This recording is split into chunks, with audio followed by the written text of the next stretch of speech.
2013 was a fantastic year for video games, especially for me since the games that I got and or came out in 2013 were pretty damn good. Plus I got the PS3 that year, so I got into a bigger library list of games too. I usually don't want to do lists like this, but since this year was phenomenal, especially for me, I think it's about time I give you guys my personal favorite games that I played in 2013. Also, just a reminder that the game doesn't have to be created in 2013, I just had to play it for the very first time in 2013. Oh, and for all of you who are watching this right now, let me know what your favorite games of 2013 were, because I'm really interested in hearing about it and what you've played and whatnot. Oh, and just for an early spoiler for this list, Pokemon X and Y isn't gonna be on here. Are you crazy?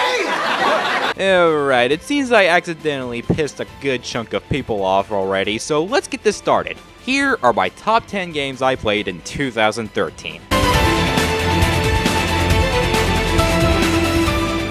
One gaming franchise that I was always interested into trying out was the Devil May Cry series. They seemed like they would be my kind of games, since it has a lot of freaky Halloween-like stuff mixed with some kick-ass music, and the protagonist of the series seems like a likable, reasonable badass. So once I found the first 3 DMC games on the Xbox 360, I thought it would be a great way for me to get into the series. However, since I only played the first Devil May Cry game that year, it's only reasonable that I only put the first game on here to start us off. So far from what I've played, it seems pretty awesome right now. I mean, seriously, the first level that you play here is a haunted castle with puppets that look like they were designed by M. Sean Crayon. That right there is a very epic first level. Oh, and did I mention that Dante, the main protagonist, has swords and 2 pistols as his weapons of choice?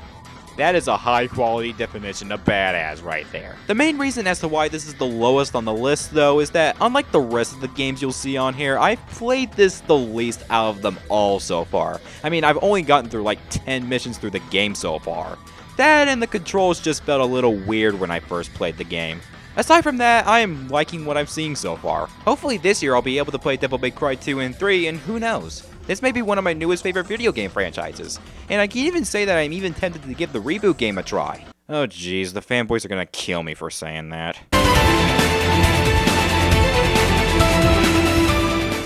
Next on the list is Grand Theft Auto 5. What the hell did you just say? Wait! Before you judge me, let me just go ahead and say that yes, I happen to understand that there are some of you people who are probably thinking that I am like many other people who think that this is a game with no error. But no, I'm not like those other people out there who think that this is a perfect game and has no flaws. In fact, there are some things that I truly hate in this game. I can't name them all, but I will give you one thing that I do hate in the game so far. And surprisingly, it's one of the main protagonists. Trevor. Not giving away anything, this asshole's actions in the game make him unbearably unlikable, and every time he did something that made me hate him even more, I just wanted to kill the guy when I got the chance. Aside from some of those downfalls though, the rest of the game is pretty damn enjoyable. For one thing, the overworld is probably one of the hugest activity-filled overworlds I ever came across. That and the protagonist, with the exception of the previously mentioned Trevor, are pretty likable, and you get to understand their problems and how they're struggling with their lives. And the activities and missions have also improved and gotten better from the last GTA game, since there was barely anything to do in that one. And thank God they gave us more clothing color and weapon options in this game as well. The way they handled those in GTA 4 always kind of bothered me. So while I don't think this is neither a masterpiece nor a game that deserves a lot of praise, I still had a blast with it. The reason I put it the second lowest on the list though is simply because I found plenty of other games that were miles better than this game in my eyes. Now I better carry on and go to the next segment before people start commenting mixed reactions on me. Holy metal gods, Brutal Legends is fantastic. A hack-and-slash styled game with metal music, apocalypse-like visuals, and a hero with the voice of Jack Black of all people? That's like a metalhead's fountain of youth right there. And since I happen to love the metal genre of music, this is practically one of the perfect games for me. Needless to say, the adventures and action that this game takes you in is unbelievably crazy. Heck, your weapons that you use in this game is a guitar and an axe. Good lord, this is a metalhead's fountain of youth. You even have to use the guitar in good use and is actually needed in order to complete missions. Hell, they even were able to get musicians like Lemmy Kilmister from Motorhead and Ozzy Osbourne to voice act in the game as well. How much money does Tim Schafer have anyhow? If he was able to get these guys, he could just get anyone he pleases. Plus, did I ever get to remind you all that this game has nothing but metal music? Well, this game has nothing but all kinds of great metal music in the game, including artists like Dragon Force, Black Sabbath, Kiss, and Motley Crue. Man, screw One Direction, Justin Bieber, and Miley Cyrus and all of their garbagey lameness. This is what more games need to have in their music library. Hell, even most of the time I throw in my own metal music on my laptop to listen to solely for this game. Heck, I even forget that I was listening to either the music on my laptop or on the game sometimes. Sadly, the game does have some flaws in here, like the fact that you can't jump in this game. Seriously? This is an open world hack and slash game and you don't put a jump command in here. That's some serious missed potential. But hey, I guess hack and slash is like No More Heroes didn't have jump commands, so I guess I can't be entirely disappointed by that. If you're a person who loves metal music out there and can't stand some of the music choices out there in video games, and just want a game that fits everything having to do with the metal genre of music, then this game is certainly for you. Heck, I can even recommend it for people who aren't a fan of this genre of music. I mean, if this guy isn't a fan of metal music and liked the game, then that's truly saying something. What else is there to say but Brutal Legends kicks ass? When has there ever been a Crash Bandicoot game that ever disappointed me? It's obvious, never! All of his games that I have played up to this day always give me so much joy. I don't know, it's just like a spark that ignites a fire in my inner psyche. It's just so wonderful. Getting back on topic, Crash Bandicoot, like many other video game mascots, even had a couple of racing games, if some of you even remembered those. And it turns out I was lucky enough to play one of those racing games, and it happens to be this one, Crash Tag Team Racing. Do any of you even recall this game ever existing? Yeah, rarely anyone has. And that's really disappointing that barely anyone has heard of it because it's actually really enjoyable for the most part. It may seem like your standard everyday racing game and whatnot, but you'd be surprised as to what this game has in store. Sure, it follows the simple formula of a racing game with a little combat here and there, but get this. The game actually has a story mode, which also has, what's this? An overworld? And you don't even use a car in the overworld? Hell, I didn't even think that was even possible until now. Give these guys a 10 out of 10 for creativity. And to my surprise, the overworld as well as the story mode is actually one of the best things this game has to offer. This is actually the key thing to unlock most of the unlockables in this game. Like most of Crash Bandicoot's games, this didn't disappoint and left a huge smile on my face. It was just a very well done creative racing game that does things that most other racing games don't even do. You have to give a game as well as the company respect for accomplishing such a thing. And I have no other way to end this segment, so I'm just gonna show you one of my personal favorite moments from this game.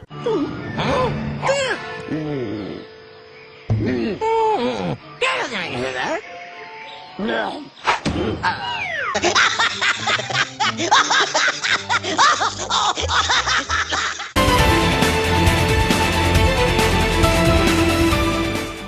For this segment, I couldn't decide which of these games I wanted to put on here, so I settled for just putting them both on here. Introducing Epic Mickey 1 and Epic Mickey 2, The Power of Two. Since Mickey Mouse is one of my favorite Disney characters, as well as one of my favorite characters in all of media, I wanted to find a game that tells a very well-developed story, as well as not just rushing through said game. And that's where I stumbled across these two games. These games are basically the same game, and they both share the same gameplay style, so I'll just do a 2-in-1 talk here. If you guys thought that these are just a typical child's game that's just way too easy to accomplish and complete, well, you better think again. It turns out that your actions in the game and how you handle things will affect what kind of missions, powers, and alliances that you get as you progress through the game. You know, kinda like games like Shadow the Hedgehog and Infamous. Only it's not incredibly violent in any way, and it's for people of all ages. So it's one of those video games where you can use your brain and have the thought, should I do this, or should I do that scenario? I like the turn that they went with these games. It can be very scary in some places and make you shiver at some points, but it's still very entertaining and doesn't go too far with it to make it still playable by children. And did I mention that you make these decisions with a paintbrush that Mickey uses?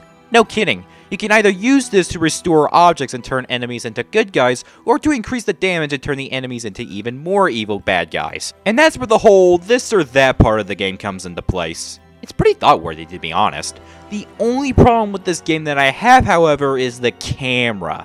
The camera can spaz out in some places and even mess you up sometimes, and we already know how much of a pain that is. But really, that's the only problem that I seem to have with it so far. You want to give your kids a great game but with a challenge, then by all means grab this whenever you spot it. Trust me, the kids will have their eyes glued to the screen with joy for hours, unlike other certain games out there.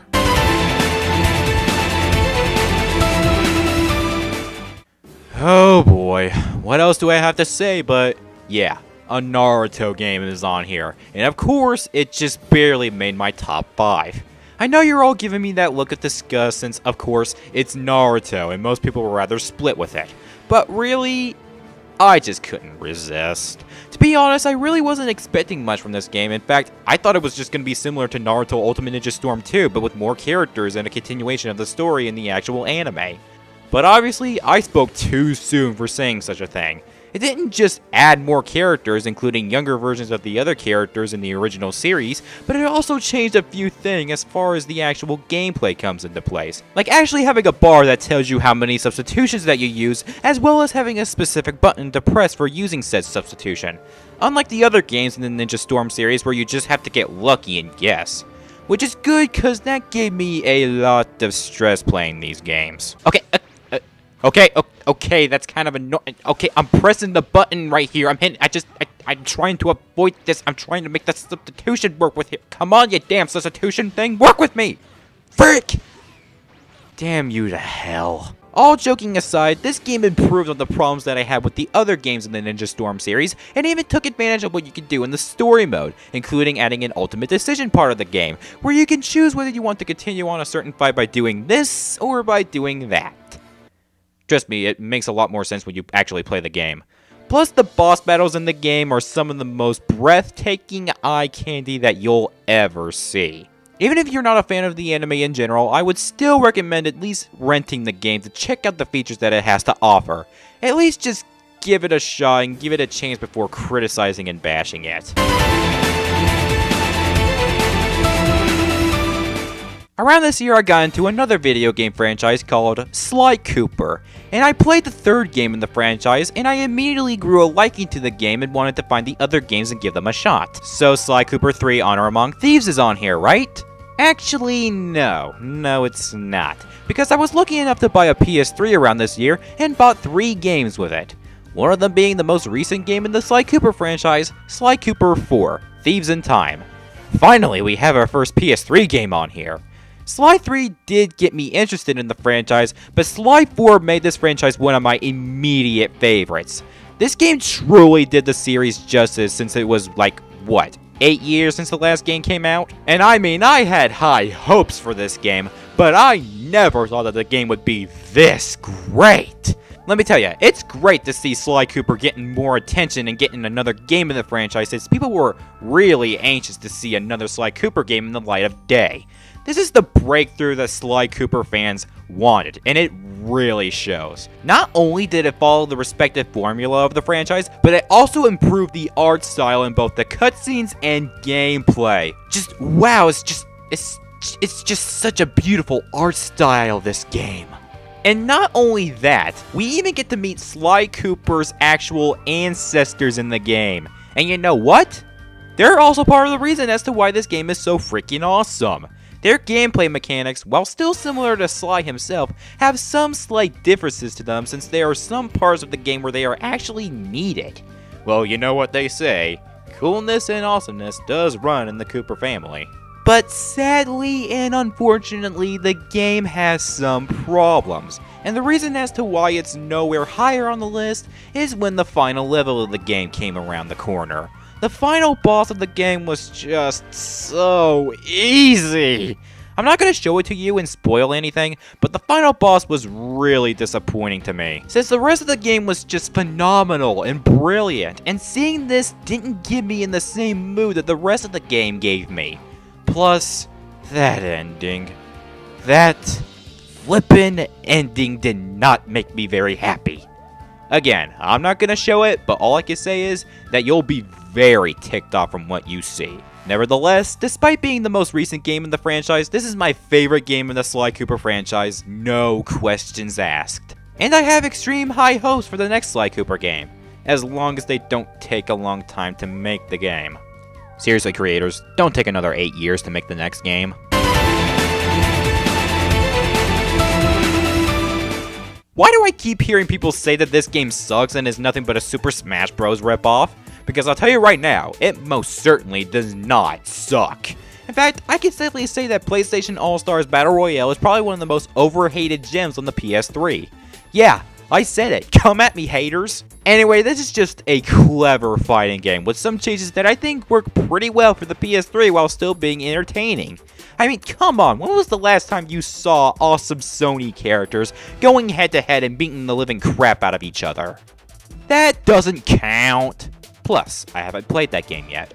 The cast that they got is pretty good for a Sony exclusive fighting game. They got underlooked characters like Sir Daniel Fortescue from the Medieval series and Spike from the Ape Escape series. And they even got some characters from recognizable and fan favorite franchises like Kratos, Cole McGrath, Sweet Tooth, Sly Cooper, Ratchet & Clank, and they even got Jak and Daxter. The gameplay and fighting style that they have may be somewhat similar to Super Smash Bros., but then they have these things called super moves, which are actually what you use to earn points in this game. Basically, the more you hit your opponents, the meter down below will increase, reaching to a maximum of 3. And if you're able to hit one of your opponents with these super moves, you will earn a point, and the more opponents that you hit, the more points you earn. You know what? I like this style that they went with. It's something fresh and new, and might even be a new style for the fighting genre of video games. The stage choices that they have are also pretty cool for their respective franchise. They even combine 2 franchises into one stage. For example, when time passes as you fight during the current stage for one franchise that you're currently on, you'll get a different mechanic and hazards in your way from another franchise. That's also pretty freaking clever. I'm sorry, but why did a lot of people hate this again? Oh, right, Super Smash Bros. Ripoff, yeah. Whatever. The story modes are the only thing where I think the game should have improved on. Don't get me wrong, I still like what they did, but I wish they could have done more with it. That and the final boss for all the story modes is pretty weak and bland in my eyes. But that's just a little nitpick on my part. Overall, this game deserves more praise and less hate. It's actually a new change for the fighting genre of video games, and I'm really interested as to what they'll do with this style. And for the love of humanity, if I ever hear anyone call this game a Super Smash Bros. Ripoff, then I'm gonna get very irritated. Seriously, I wish they would just let that go and stop calling it that because it's really getting old. Anyway, next entry.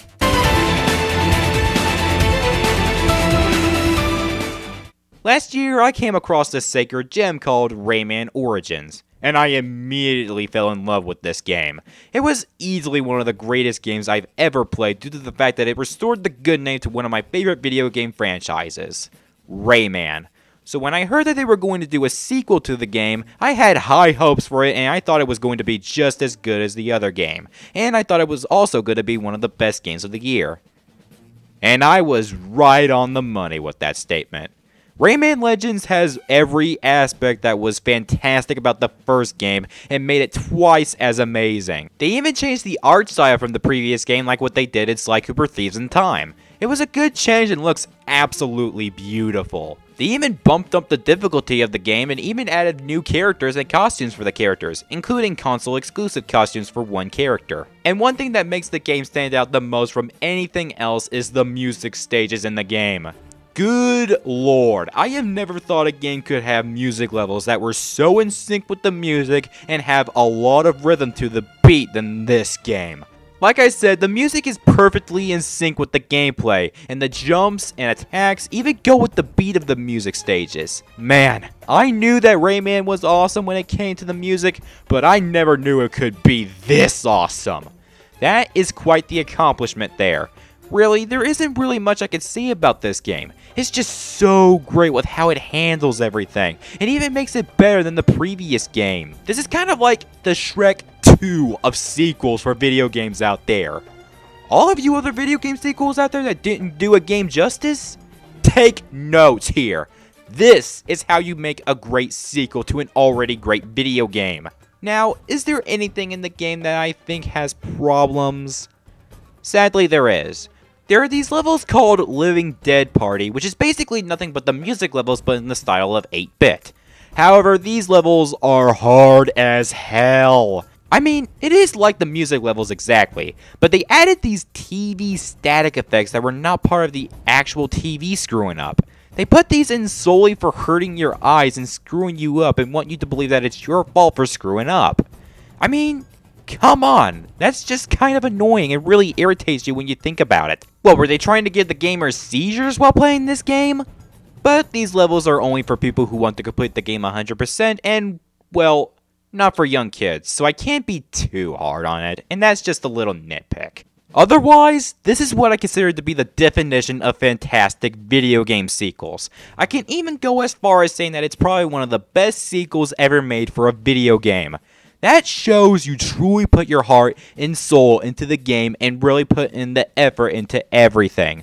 But alas, there is but one game that could only top this game, and we're about to reveal it right now. The number one game that I played in 2013 was a game that I was hyped for ever since I saw it. However, since I didn't have the respected console for said game, it was practically impossible for me to play it. Luckily, I was able to get that certain console this year and was able to get my hands on the game I always wanted for all these years to come. This is a game that I always wanted to play. This was a game that I knew was going to be great since it comes from a franchise that I absolutely love. This was a game where I said to myself, whenever I get this console, this is the very first game that I'm going to play on that console. And this game is able to take every aspect that is great about video games and just blows it straight through the roof.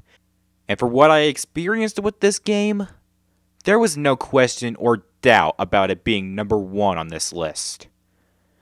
My number one game that I played in 2013 is Ratchet & Clank: A Crack in Time. There are no words to describe how incredibly phenomenal this game is. Like I said, this has always been a game I wanted to get my hands on for so long. Even when I didn't know what Ratchet & Clank was, I wanted this game so badly. And when I eventually got into the franchise and played every single game for the PS2, I got more into the franchise. Hell, it was number 4 on my top 10 favorite video game franchises countdown. And I even mentioned in that countdown that I would go out and buy a PS3 solely for the PS3 Ratchet & Clank titles. But out of all of them, I wanted to play this one the most, because I heard so many great things about this game. I heard comments saying that it was the best game in the entire Ratchet & Clank franchise. And after begging my parents to let me buy a PS3, that game that I always wanted to get my hands on finally came into the light of day. As soon as I got home, I immediately grabbed the PS3, hooked everything up, and popped this game into the system. Since I wanted this to be the very first PS3 game that I ever played, and after playing it, I was absolutely stunned from the presentation that it presented me. Every single minute of this game is like God purifying me with a fountain of rainbows. I was literally feeling multiple emotions throughout this game, because that's what the game did best. It was able to make the player feel something and not get bored for even a second. From the cutscenes to the action to the comedy, the characters, the weapons, hell, even the drama. Yes, there are some very sad dramatic moments in this game, and you know what? Every moment in this game felt like they gave it at the right moment. I am dead serious. It felt like they didn't give a moment that was unnecessary or brain draining. I felt this game did everything just right on cue, and how it's presented really shows. The characters are just like they were in the previous games, showing a sense of humor and always had something likable about them. There is literally nothing that is hateable about any of these characters. You will end up liking at least one thing about these characters at the end of the game. The weapons are probably some of the best in the entire franchise. From the Spiral of Death to the Buzz Blaze to the Magnet Launcher, these weapons put to great use, and I always use them at least once throughout every single playthrough of the game. And the story? By God, The story is one of the best of any game I have ever played in my entire life. I won't spoil it for you, but trust me, it's one that'll give you a run for your money. I could just go on and on about how great this game is, but let's face it, that would take too long. Long story short, I was able to get into everything in this game. I laughed out loud, I was on the edge of my seat, I was shivering, hell, I even shed a tear every once in a while. This game was even so great that Ratchet & Clank has now officially become my new number 2 favorite video game franchise. Wait a minute, what? I kid you not, Ratchet & Clank has now replaced Mario, freaking Mario, for my number 2 favorite video game franchise. You may think that I am exaggerating this, but truth be told, I'm not. I literally felt all of this whenever I played this game. I felt the same emotions the second time I played through the game, and I'll always feel the same emotions and get into every single part of the game whenever I play through the game multiple amounts of times. Ratchet & Clank: A Crack in Time is just one of those rare games that I come across where I was just blown away by its presentation and how fantastic it was. And if this one game is able to do all of this that I previously just mentioned to me, then that is proof of an unbelievably incredible game. And all of this is more than enough reasoning as to why Ratchet & Clank: A Crack in Time is my number 1 game that I played in 2013. I love this game, and I will always love it up until the day I carry on. And I literally mean that by every word of the meaning. This is the Hedgehog Ninja, and 2013 has been a swell year for video games. Let's hope for the same outcome for this year.